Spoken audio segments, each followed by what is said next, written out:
오해주셔서 감사합니다. 오늘은 경제를 1도 모르는 제가 의사 아빠가 딸들에게 가르치는 경제 이야기 시간입니다.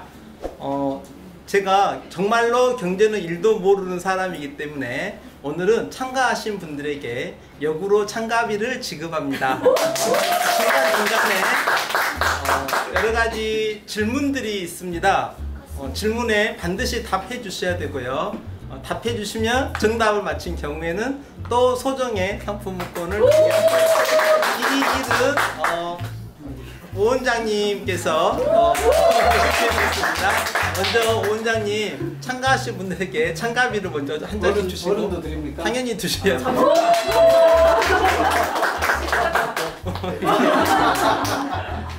경차이도 줘요, 경차이도. 이거 5만 원씩 드리겠습니다.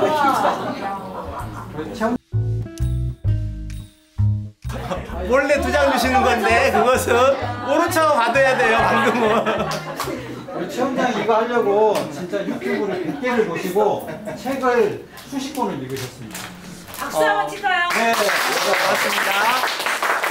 고맙습니다. 대부분의 사람들은 이것을 공부하지 않은 것을 결국 인생 마지막에나 은퇴한 다음에 후회하게 된다고 하는데요. 이것은 오늘 주제처럼 당연히 돈입니다.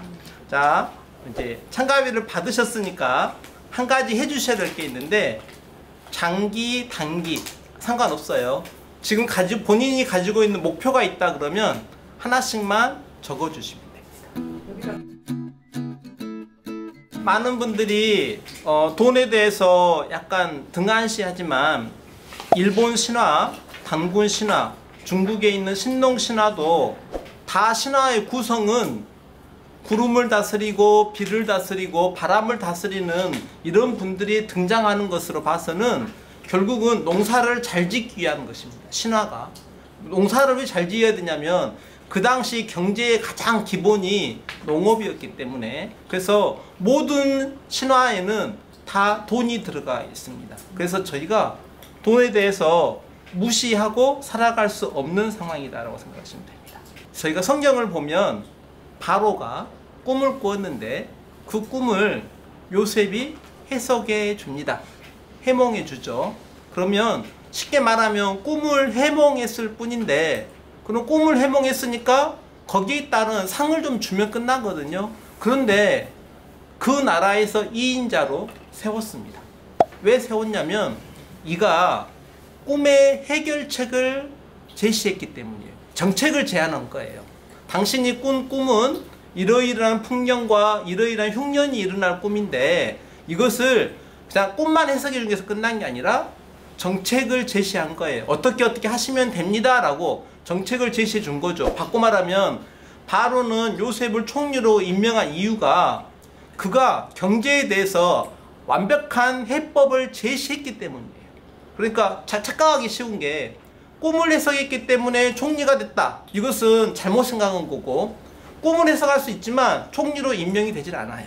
지금도 마찬가지예요. 미래에 어떻게 해야 됩니다 라고 경제적인 논리를 가지고 대안을 제시했을 때 그때 바로 총리가 될 수 있었다라고 생각합니다. 결과는 어떻게 나왔냐?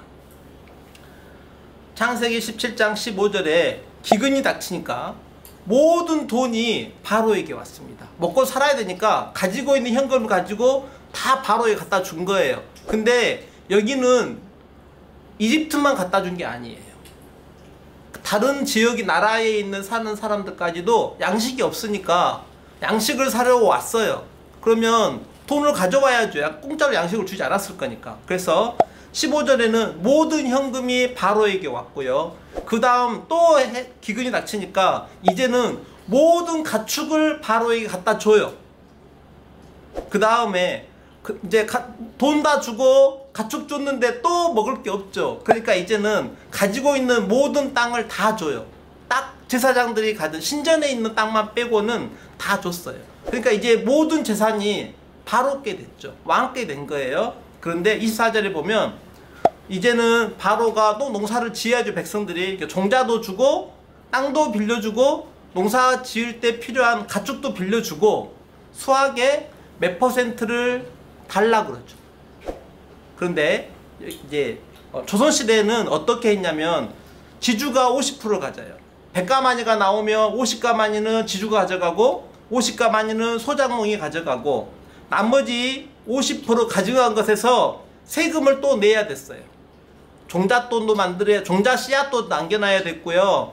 거기서 군역이라든가 이런 세금도 다 내야 됐거든요. 그런데 그럼 도대체 요셉은 백성들에게 몇 퍼센트의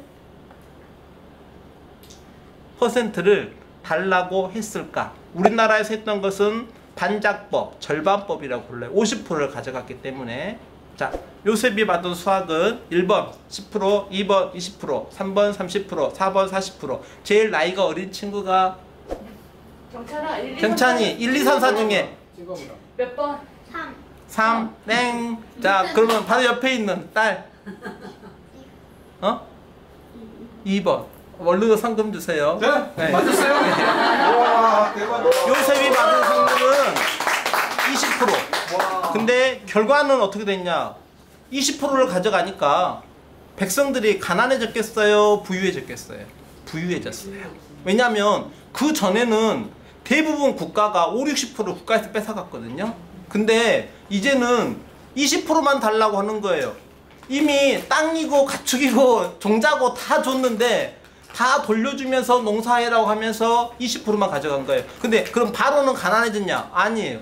전국의 재산이 자기께 됐고 이집트 외에 다른 나라에 있는 재산까지 자기 것이 됐기 때문에 요셉의 가족들만 해도 곡식 사러 오잖아요. 와가지고 가지고 있는 귀금속, 돈, 황금이나 돈 다 갖다 주고 곡식을 사갖고 가잖아요. 그러니까 바로도 부자가 된 거고 이집트 국민도 부자가 된 거예요. 이 말은 무슨 말이냐면 경제에 대해서 깨우치고 있는 한 사람이 있으면 그가 총리가 되는 것에 끝나는 게 아니라 그로 인해서 그 나라가 물질적으로는 천국 같은 사회가 되는 거예요. 바로도 부자가 되고 국민도 부자가 되는 거예요. 그래서 지금 오늘 이 시간을 하려고 하는 거예요. 그런데 한 가지 기억하실 것은 돈은 중립적이에요. 하지만 힘은 너무너무 강해요. 그래서 너무 멀리 해도 안 되고 너무 사랑해도 안 돼요. 너무 가까이 하면은 매몰돼 버리고 돈에 빠져서 죽게 되고요. 너무 멀리 하면 사실 힘들어요. 세상 사는 게 너무 힘들어요. 그래서 돈의 개념은 돈도 인격체다라는 생각을 해야 되고요. 이제 어떤 사람에게 돈을 맡길 때 가장 쉽게 보는 것은 이런 거예요. 타인의 돈을 어떻게 생각을 하는가. 저희가 국가에서 무슨 세금으로 무슨 일을 하죠. 그것도 타인이 낸 돈이고 내가 낸 돈이거든요. 냈으니까 타인의 돈인데 세금을 함부로 쓴다든가.